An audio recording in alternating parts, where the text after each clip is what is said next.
Nah, saya sendiri tidak tahu persis kejadian yang sebenarnya. Apa alasannya, kenapa terjadi. Tapi kalau saya melihat di video yang ada yang viral, memang ada yang melompat dari meja. Ya, menurut saya sebagai advokat tidak boleh melakukan hal seperti itu. Terlepas itu adalah sidangnya sudah berhenti atau sudah berjalan, tapi kan tidak perlu. Artinya apa? Nggak ada alasan yang khusus dia melompat meja itu. Wakil Menteri Koordinator Hukum, HAM, Imigrasi, dan Pemasyarakatan, Otto Hasibuan, menyoroti kericuhan yang terjadi antara Rasman Nasution dan Hotman Paris dalam persidangan di Pengadilan Negeri Jakarta Utara pada Kamis, 6 Februari 2025. Otto menyesalkan insiden tersebut, terutama tindakan seorang advokat yang naik ke meja saat sidang berlangsung. Tidak pantaslah itu ditunjukkan. Yang kemudian ketika dilerai menimbulkan lebih banyak kegaduhan. Di antaranya adalah ada anggota tim penasihat hukum dari terdakwa yang berteriak sambil berdiri di atas meja sidang, kan gitu. Kericuhan yang dilakukan oleh Rasman Arif Nasution dan juga Firdaus Oiwobo baru-baru ini telah menuai banyak kritikan dan juga banyak catatan dari para advokat tanah air dan juga dari para netizen tentunya. Dan banyak sekali pihak yang mengatakan bahwa tindakan yang dilakukan oleh Rasman dan juga Firdaus bukan menunjukkan identitas sebagai seseorang yang intelektual, tetapi mereka lakukan seperti seorang preman dengan membuat kericuhan dalam suasana persidangan. Bahkan tak tanggung-tanggung saat itu Rasman sampai mencaci maki. Boleh dikatakan demikian karena ungkapan yang dia berikan atau ia lontarkan kepada majelis hakim sangat tidak terpuji. Dan bahkan Firdaus Oiwobo selaku penasihat hukum dan Rasman Arif Nasution sampai naik ke atas meja dan menginjak-injak berkas yang ada di atas meja. Hal ini telah mereka lakukan press conference dan melakukan pembelaan diri seolah-olah bahwa apa yang mereka lakukan itu semata-mata adalah sesuatu yang refleks, yang tidak melalui planning atau perencanaan. Tentu para advokat dari seluruh Indonesia telah memberikan beberapa catatan, beberapa pendapat, dan kecaman keras, bahkan mengutuk tindakan mereka tersebut. Dalam video ini kita juga akan mendengarkan apa komentar dari Ketua Umum Peradi, yang dalam hal ini adalah selaku Wakil Menteri Koordinator Hukum dan HAM, yakni Profesor Otto Hasibuan. Kira-kira pendapatnya seperti apa terkait dengan tindakan yang dilakukan oleh Rasman dan Firdaus. Sambil di satu sisi banyak pihak yang menuntut atau meminta agar Firdaus dan Rasman dicabut lisensinya sebagai advokat dan tidak diberikan izin lagi untuk berpraktek di wilayah hukum negara Kesatuan Republik Indonesia. Baik, seperti apa komentar dari Prof. Otto Hasibuan dan juga beberapa catatan dari para ahli hukum? Kita akan dengarkan videonya dan saksikan satu persatu. Baik, untuk tidak berpanjang kata, kita langsung saja ke videonya.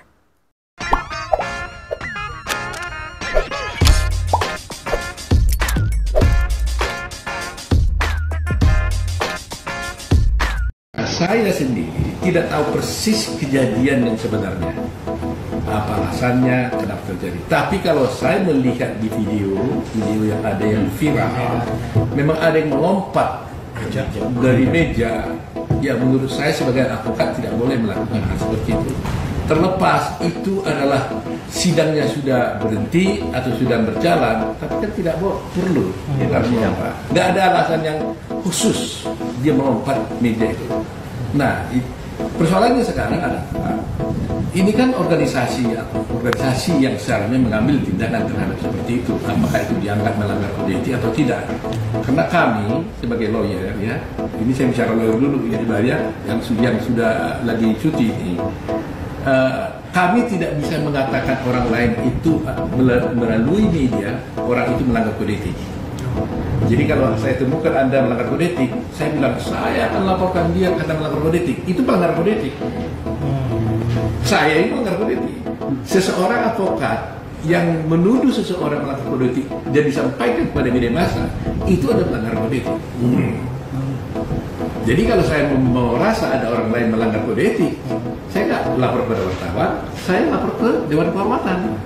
Nah, itu. Soal Dewan Kehormatan mau umumkan, silakan. Gitu. Nah, Jadi saya bicara secara umum aja. Ya. Wakil Menteri Koordinator Hukum, HAM, Imigrasi, dan Pemasyarakatan, Otto Hasibuan, menyoroti kericuhan yang terjadi antara Rasman Nasution dan Hotman Paris dalam persidangan di Pengadilan Negeri Jakarta Utara pada Kamis, 6 Februari 2025. Otto menyesalkan insiden tersebut, terutama tindakan seorang advokat yang naik ke meja saat sidang berlangsung. Advokat yang dimaksud adalah Firdaus Oiwobo, pengacara Rasman Nasution. Saya sedih melihatnya, melihat di video viral, ada yang melompat naik ke meja, yang menurut saya tidak boleh melakukan hal itu, ujar Otto saat kunjungan kerja di Lapas Kesambi, Cirebon, Jawa Barat, Jumat, 7 Februari 2025. Ia menegaskan bahwa sikap seperti itu tidak boleh ditunjukkan, baik selama persidangan maupun setelah sidang selesai. Otto juga mengingatkan bahwa ada 3 hal yang harus dijaga dan dihormati oleh seorang advokat, yaitu menghormati sesama profesi advokat, sesama penegak hukum, dan menghormati pengadilan. Ia menambahkan bahwa advokat tidak boleh menuduh rekan seprofesi melanggar kode etik di media massa atau di hadapan umum. Jika ada dugaan pelanggaran kode etik, seharusnya dilaporkan langsung kepada Dewan Kehormatan di organisasi advokat masing-masing. Tidak pantaslah itu ditunjukkan. Yang kemudian ketika dilerai menimbulkan lebih banyak kegaduhan. Di antaranya adalah ada anggota tim penasihat hukum dari terdakwa yang teriak sambil berdiri di atas meja sidang. Meja sidang itu terdiri dari meja hakim, panitera, meja penuntut umum, dan meja penasihat hukum.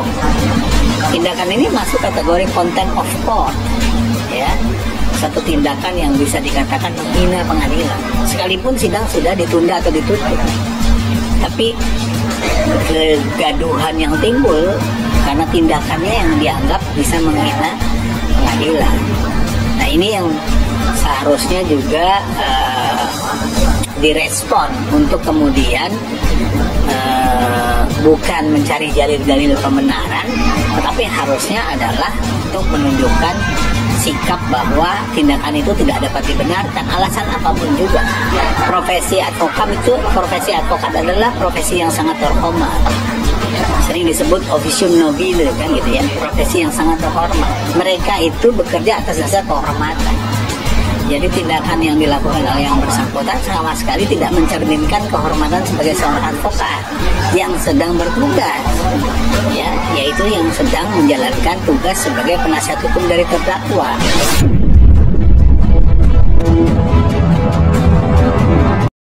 Prihatinkan ya, di tengah sorotan masyarakat terhadap praktek hukum kita, praktek peradilan kita, terjadi hal-hal yang sebenarnya tidak patut dilakukan oleh orang-orang yang mengerti hukum, kan gitu. Jadi kalau keberatan atas penetapan pengadilan, penetapan majelis hakim yang menyatakan sidang untuk pemeriksaan seorang saksi dilaksanakan secara tertutup, tentu ada salurannya pengajuan keberatannya, kan begitu.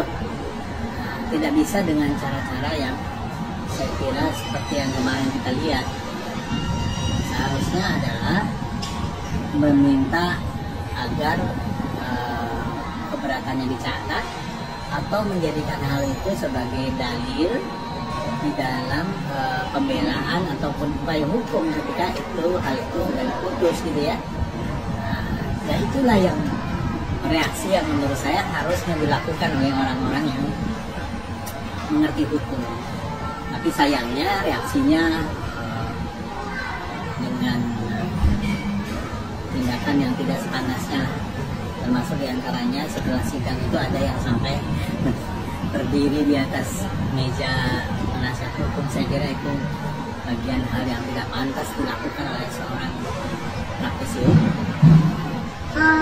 Ada ini nggak sih mungkin dari pihak mungkin seperti Pradi atau gimana organisasi dari pihak kuasa hukum itu mungkin ada apa ya, seperti teguran kalau itu masih wajib dilakukan nggak sih? Nah, itu kan kejadian di ruang publik ya, di ruang di muka umum, dilihat oleh banyak orang, bahkan videonya beredar di media sosial, masyarakat ramai-ramai mengecam dengan seperti itu misalnya. Saya kira ini juga harusnya menjadi sikap dari para profesional hukum yang lain. Ya, tentu kalau advokat melalui organisasi advokat masing-masing kan tentu harusnya bersikap mengenai termasuk diantaranya memperlakukan pemeriksaan apakah hal ini dapat dipandang sebagai suatu pelanggaran etik atau tidak, sehingga bisa memutuskan apakah yang bersangkutan masih layak menjalani profesi advokat atau tidak, kan begitu. Jadi kalau dari sisi saya harusnya terlebih adalah organisasi advokat di mana yang bersangkutan bernaung. Kan kita punya banyak organisasi advokat, ada peradi ya, ada macam-macam tuh, ada KAI, ada ini, ada itu, kan gitu loh. Kalau dia bernaung di mana, itu tentu harusnya organisasi tempat di mana dia bernaung harus melakukan tindakan untuk mengevaluasi tindakan yang bersangkutan, terutama yang sedang menjalankan profesi sebagai advokat. Karena Pak Rasman kan tidak sebagai advokat di dalam persidangan itu, tapi sebagai terdakwa. Tetapi pihak-pihak tertentu yang ada di situ kan, termasuk yang katanya berdiri di atas meja penasihat hukum itu kan sedang menjalankan profesinya sebagai seorang advokat. Dan itu harusnya ditindak oleh organisasi advokat di mana yang bersangkutan bernaung. Pak, ini kan dari tim kuasa hukum mereka juga menilai hakim ini seperti katanya tidak pro terhadap mereka, lalu ingin hakim diganti. Ya, untuk mengganti majelis hakim ya silakan diajukan ke ketua pengadilan. Kan gitu. Itu kan hal yang normal saja. Ketika hakim misalnya konflik of interest, ada keluarganya yang terkait dengan perkara tersebut, atau hakim menunjukkan keberpihakannya kepada salah satu pihak yang sedang berperkara, ya boleh saja mengajukan permohonan untuk pergantian majelis hakim, disampaikan ke ketua pengadilan negeri, tapi bukan dilakukan dengan cara berteriak-teriak, katakanlah begitu ya. Itu saya kira tidak pada tempatnya. Sampaikan saja permohonan itu, ya tentu namanya permohonan bisa dikabulkan, bisa tidak, kan gitu. Kalau seandainya tidak dikabulkan, itu kan menjadi catatan yang bisa menjadikan dasar buat dia untuk melakukan pembelaan ataupun melakukan upaya hukum nanti ketika sudah diputus, kan gitu. Nah, jadi saya kira reaksinya tidak pada tempatnya, reaksinya juga bukan cara yang tepat. Kalau majelis hakimnya dia nggak berpihak, ya bereaksi saja, normal-normal saja gitu loh. Kan ini kan orang-orang yang ngerti hukum kan, bukan orang-orang yang tidak berpendidikan atau tidak berpendidikan hukum. Orang yang mengerti hukum itu orang yang etika moralnya lebih tinggi daripada orang pada umumnya. Mestinya begitu. Nah, ini yang kita patut sayangkan ya, kenapa itu terjadi. Ya, Pak, tapi dengan Hotman yang menghampiri Bang Rasman, terus dengan ada sentuhan, itu sendiri ini nggak sih? Itu nggak boleh dilakukan, karena terdakwa tidak boleh personal kontak dengan saksi, apalagi saksi korban. Nanti dianggap sebuah tindakan penyerangan, gitu. Walaupun sih belum masuk kategori penyerangan gitu ya, tapi hal seperti itu tidak boleh dilakukan karena berpotensi sebagai sebuah tindakan yang menyerang. Mereka kan pada dasarnya sedang berkonflik gitu ya, tidak boleh personal touch, katakanlah, baik saksi korban terhadap terdakwa ataupun sebaliknya. Ingin sampaikan juga ketika menghampiri. Pengancaman kita kan dilakukan untuk membuat orang melakukan sesuatu atau tidak melakukan sesuatu, atau membuat orang menyerahkan barang atau memberi utang atau menghapus piutang. Jadi kalau kamu akan kelar, ya itu belum bisa dikatakan ancaman dalam pengertian hukum kita, karena ancaman hukum kita tuh harus ada konteksnya. Nah, gitu. Konteksnya itu untuk apa? Nah, gitu. Dan saya kira sekali lagi itu tidak etis, tapi belum merupakan satu delik. Kalau menurut saya, hal yang tidak etis ya. Sampai apalagi kan walaupun Pak Rasman sebagai terdakwa kan juga katanya seorang advokat, dan juga Pak Hotman sebagai saksi korban kan juga sebenarnya sebagai advokat. Jadi kan dua pihak ini sebenarnya orang-orang yang mengerti tentang hukum kan gitu. Ya kan, kata-kata yang sifatnya mengancam seperti itu tidak etis kalau sampai dilakukan oleh terdakwa terhadap saksi korban ataupun sesama sejawat. Kalau dari Bapak sendiri mungkin dengan kejadian kemarin ada tindakan-tindakan bisa yang dilakukan nggak sih mungkin dari majelis hakim sendiri ke apa nanti sidang Majelis selanjutnya? hakim bisa saja mengambil tindakan untuk melarang orang-orang tertentu mengikuti sidang. Ya, orang-orang yang nyata-nyata telah membuat kegaduhan kemarin misalnya, bisa saja dia dilarang untuk mengikuti sidang kan gitu. Atau bahkan mungkin ketua pengadilan bisa mengeluarkan penetapan yang menyatakan bahwa persidangan dilakukan secara steril tanpa pengunjung. Bisa saja demi untuk bisa terselenggaranya pemeriksaan perkara itu secara tertib. Kalau kemarin kan nyata-nyata tidak tertib kan, masing-masing teriak, masing-masing bertindak yang kemudian menimbulkan kegaduhan yang tidak kondusif kan gitu. Nah, saya kira baik organisasi profesi advokat, pengadilan, penegak hukum juga saya kira bisa mengambil tindakan gitu ya, terhadap yang bersangkutan, karena itu bukan delik aduan. Membuat kegaduhan di ruang sidang atau menghina pejabat yang sedang melaksanakan tugas atau menghina institusi pengadilan itu kan tidak delik aduan. Jadi sebenarnya bisa ditindak juga secara hukum. Tapi sebenarnya yang paling cepat harusnya tindakan dari segi etika profesi advokat yang dilakukan oleh organisasi advokat dan bersangkutan. Jadi tidak perlu ada orang mengadu, tapi kejadian ini sudah terbuka di depan publik kan gitu. Dan itu harusnya bisa disikapi oleh masing-masing organisasi advokat. Terakhir Pak, yang tadi Bapak bilang bisa ditindak secara hukum. Itu bisa nggak sih Pak ketika ada orang yang membuat kerusuhan di dalam persidangan, mungkin ada kemungkinan ditahan atau seperti apa? Kalau ditahan untuk 217 itu tidak bisa ditahan karena ancamannya cuma 3 minggu. Nah, tapi kalau penghinaan terhadap pejabat umum atau institusi umum 207 KUHP bisa ditahan. Ya.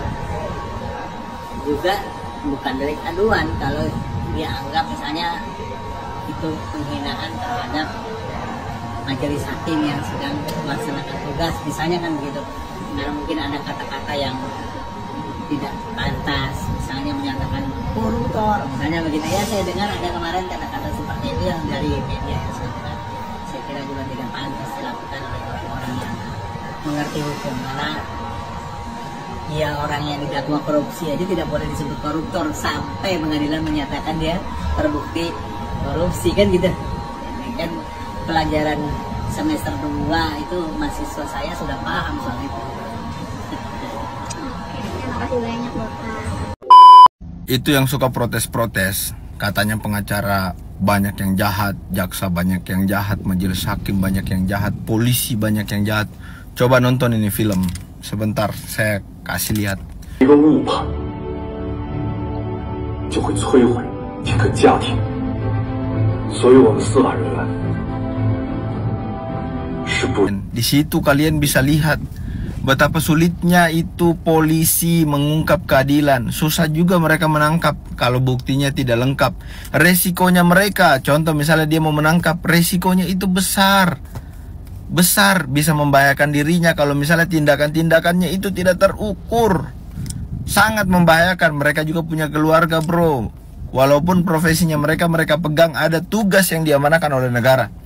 Terus jaksa, di situ jaksa perannya sangat keren. Kenapa saya bilang sangat keren? Dia memastikan bahwasannya dia menuntut bukan orang yang salah.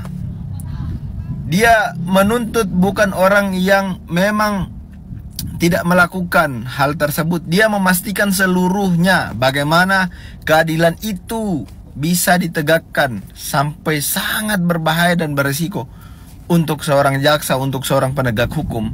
Bayangkan keadilan itu diungkapkan serumit itu, dan itu kisah nyata ya, teman-teman. Jadi coba kalian lihat di situ, nonton, dan betapa berbahayanya pekerjaan seorang lawyer kalau misalnya kita salah menggunakan. Terus majelis hakim. Majelis hakim itu di situ kalian bisa belajar bahwasanya mereka memutuskan itu berdasarkan fakta persidangan, berdasarkan hal-hal yang dilihat di dalam persidangan. Kalau di luar negeri itu ada juri. Apa pendapat juri? Mereka pasti ikuti karena itu mereka melihat dan menganalisa. Jadi coba lihat kalian itu bahwasanya betapa berbahayanya, berisikonya dan sulitnya keadilan itu ditegakkan. Jadi kesulitan-kesulitan itu yang harus kita pahami, bahwasanya semua orang sudah punya prosedural, sudah punya tugas masing-masing, dan sangat beresiko menjadi profesi penegak hukum. Itu loh teman-teman. Saya tidak pernah membela polisi, jaksa, majelis hakim ataupun pengacara. Semua instansi, semua orang, pasti ada orang yang salah, pasti ada oknum yang aneh-aneh, mau di kepolisian, mau di kejaksaan, mau di kehakiman, pengadilan, pengacara, ada orang yang salah. Di setiap tempat itu ada orang yang aneh-aneh, ada orang yang suka melakukan hal-hal yang merusak nama instansi ataupun sebuah profesi. Tapi coba kalian lihat teman-teman, betapa sulitnya menegakkan keadilan, betapa rentannya itu salah nerkanya masyarakat terhadap tindakan-tindakan yang diambil apabila tidak terukur. Biasanya sudah terukur pun masih berbahaya, apalagi tidak terukur. Kemarin dia bilang polisi nggak dibantu masyarakatnya apa. Sulit juga polisi, dia mau pergi membantu, terus jangan sampai dia berpikir ada kemungkinan chaos di sana. Dia nggak bisa ngukur tindakan yang dia ambil secara tiba-tiba. Dia juga bisa jadi korban. Makanya mungkin dia bilang, lengkapi datanya dulu pak, buat laporan dulu. Sembari dia melaporkan sekaligus mengumpulkan tim-timnya. Memang sulit, lawyer juga begitu, jaksa pun begitu. Majelis hakim dibilang memutuskan salah, jaksa menuntut orang yang salah, pengacara membela orang yang salah. Itu semua karena kalian gak paham. Jadi coba kalian nonton, terus kalian kasih pendapat di sini supaya jelas semua betapa sulitnya menjadi seorang penegak hukum dan menegakkan keadilan. Memang dari dulu keadilan itu sulit untuk ditegakkan, tapi walaupun langit runtuh, keadilan harus tetap ditegakkan. Asasnya adalah fiat justitia ruat coelum. Gitu loh teman-teman. Terutama ada hukum, terutama orang yang senang belajar hukum, terutama para profesi-profesi hukum ini, orang-orang yang tempatnya profesi hukum. Coba nonton, rekomendasi pokoknya mantep. Bersama Ketum, lagi ribut apa-apa ini Ketum? Saya lagi nonton sidang ribut-ribut.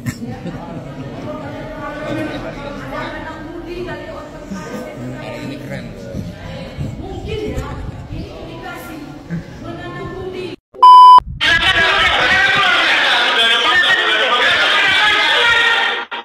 Pertanyaan, kenapa ada pengawalan polisi? Ya, karena mungkin antara Rasman Arif Nasution dan juga Hotman Paris ini kan mereka sudah lama berseteru. Ya, makanya dilakukanlah pengamanan. Dilakukan pengamanan saja makin ricuh gitu. Ya, apalagi tidak ada pengamanan. Ini polisi kok diusir gitu. Ya, kita harus mengapresiasi dan berterima kasih kepada Pak Kapolres yang sudah safety, yang telah mengamankan. Ini malah diusir gitu. Ya, Rasman, turunkanlah egoismu. Itu pengadilan, kita nggak boleh teriak-teriak.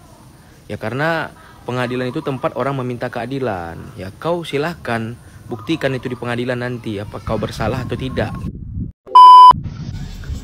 Assalamualaikum warahmatullahi wabarakatuh. Barusan saya melihat video di TikTok. Video ini keren bros, sangat heboh, tentang persidangan antara Rasman Nasution dengan Pak Hotman Paris Hutapea, di mana saudara Rasman sebagai tersangka dan Pak Hotman Paris Hutapea sebagai saksi di dalam persidangan tersebut. Saudara Rasman selaku tersangka, dia protes kepada hakim. Yang saya lihat di dalam video tersebut, dia protes teriak-teriak. Asalkan dia tahu seorang hakim yang memimpin persidangan berhak untuk memutuskan persidangan baik terbuka untuk umum atau tertutup untuk umum. Dan seorang hakim memimpin persidangan berhak juga mengusir penonton yang tidak berlaku sopan. Yang kedua, saya melihat saudara Rasman selaku tersangka menghampiri saksi pelapor yaitu Pak Hotman Paris Hutapea. Di dalam video tersebut dia dicegah oleh dua orang berpakai baju batik, dan setelah itu heboh, ramai. Penonton pun dan jaksa pengacara menjadi ramai. Yang tiga, saya melihat adanya tim kuasa hukum. Satu orang berdiri di atas meja persidangan yang entah maksud tujuannya apa. Yang saya tahu dia adalah seorang bernama Firdaus. Ya, mungkin namanya Firdaus entah siapa. Yang saya tahu itu Firdaus. Dia ditegur oleh tim jaksa untuk turun dari meja tersebut.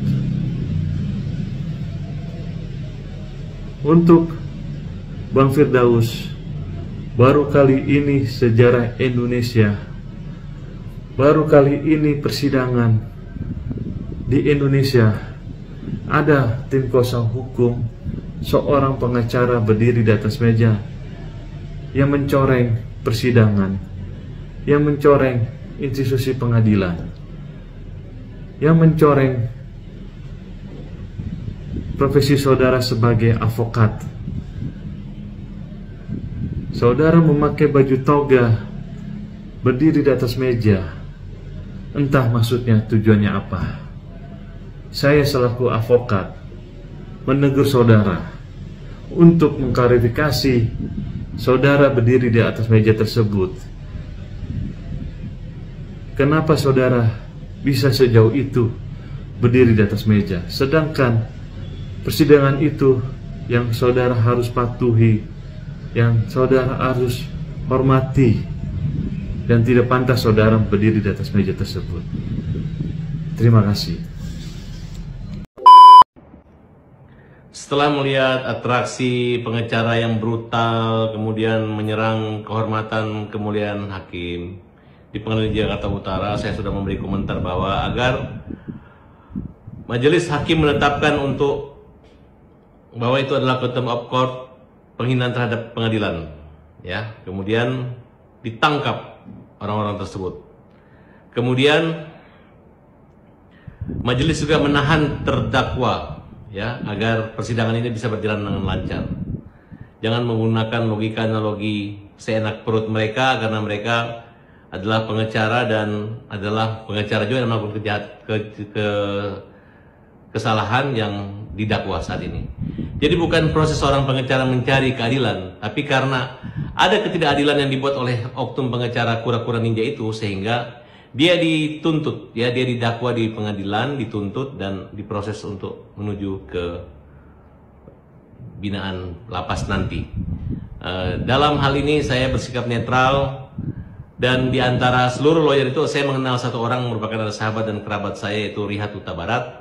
Itu adalah lawyer pengecualian. Bagi saya dia adalah seorang pengacara Batak yang santun dan logis gitu. Saya memperkenalkan dia dengan kura-kura ninja dulu, dan kura-kura ninja tidak tahu jasa baik kami, dan ya itulah namanya juga masih jaringan saya membantu mereka semua itu. Tapi saya melihat keterlaluan, karena kura-kura ninja menggunakan beberapa lawyer yang betul-betul juga selevel dengan mereka. Mereka menggunakan cara anarkis dan membawa preman-preman masuk ke dalam persidangan tersebut gitu. Sikap arogansi daripada kura-kura ninja layak untuk mendapat hukuman, dan semoga juga teman-teman majelis hakim atau hakim-hakim di Jakarta Utara maupun di Indonesia, jangan semua pengacara di situ yang dinilai tidak baik. Tapi ada, saya titip satu Bang Rihat Huta Barat, ya, beliau adalah memang mulai karir saya di Bandung dan saya nggak mau dia rusak, Bang. Saya ingatkan lagi Bang Rihat Huta Barat, tolong ingatin, kalau kura-kura ninja masih seperti itu, mundur saya Bang Rihat. Masih banyak pekerjaan lain yang siap kita berkolaborasi, ya. Daripada Bang Rihat ribut dengan kondisi situasi seperti itu, tidak ada untungnya. Kan tidak dibayar juga sama kura-kura ninja menjadi pengacara kura-kura ninja. Kura-kura ninja bukan mencari keadilan, tapi dia dituntut. Ada Hotman Paris yang menuntut keadilan karena pasal-pasal yang dianggap mencemarkan nama baik daripada Hotman Paris Hutapea. Dan semangat terus, sabar terus Hotman Paris Hutapea. Dan ini akan diproses. Saya yakin dalam waktu dekat ini pasti akan ada satu tindakan dari pihak lembaga pengadilan. Karena apabila Pengadilan Negeri Jakarta Utara tidak tegas menindak oknum advokat ini, maka kita ragukan ketegasan daripada hakim. Saya khawatir nanti banyak pengacara-pengacara yang seperti kura-kura ninja, tapi tidak diberi tindakan yang tegas sehingga peradilan kita jadi rusak gara-gara sejarah kura-kura ninja, lawyer yang gak jelas masuk di ruang sidang, liar dan galak serta brutal. Ya, semangat terus para tabas mendukung penegakan keras, tindakan keras buat kura-kura ninja, hukum yang berat karena sangat kelewatan, ya, dan harus minum obat, sangat kelewatan, ya, ditenangkan, disuruh sadar pun tidak sadar-sadar. Terima kasih kewibawaan dan kesabaran daripada hakim. Saya berdoa bahwa kalian adalah hakim-hakim terbaik dan kebetulan saja lagi menangani orang-orang yang tidak baik. Para tawas, terima kasih. Pembela kaum lemah. Pengacara di persidangan itu diberi julukan sebagai penasihat hukum. Kenapa ada penasihat hukum? Karena nggak semua orang ngerti tentang hukum. Nah, kalau Abang Rasman itu emosi dalam menghadapi sebuah kasus, terutama itu kasusnya dia, ya wajar aja karena dia dalam posisi terdesak gitu loh. Dia kalau salah-salah strategi, bisa aja dia nyemplung gitu ke jadi terpidana. Jadi wajar aja kalau Bang Rasman itu emosian. Yang nggak wajar adalah kenapa pengacaranya ikut emosian, seakan-akan itu adalah masalah dia. Ingat, pengacara itu adalah penasihat hukum, orang yang bijak, yang memberikan saran. Kalau misalnya ada hal-hal yang bertentangan dengan yang harusnya terjadi, ya dipikirkan dulu strateginya seperti apa, di sidang selanjutnya apa yang harus dilakukan, bukan malah mencak-mencak apalagi naik ke atas meja.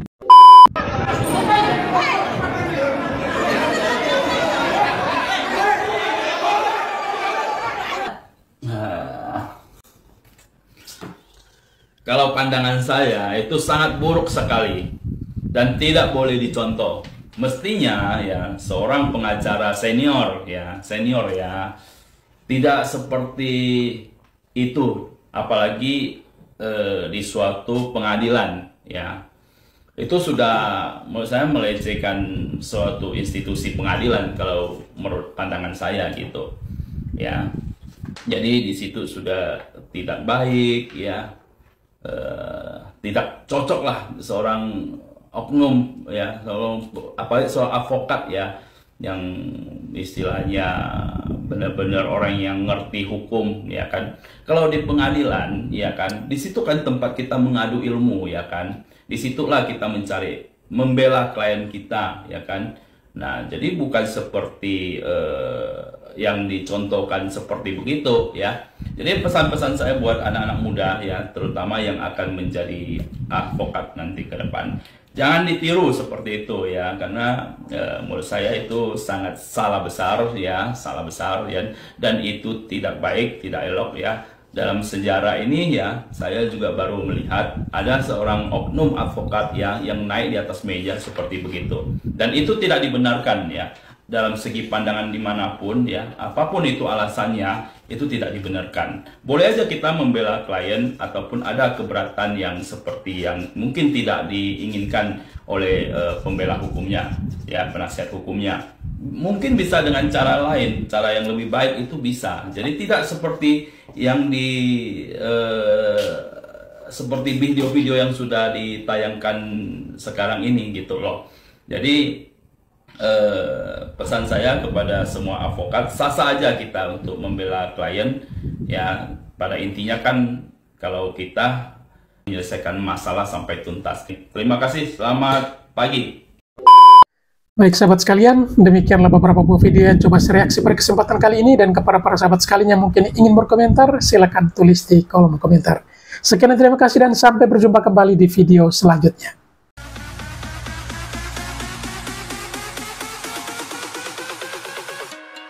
There's nobody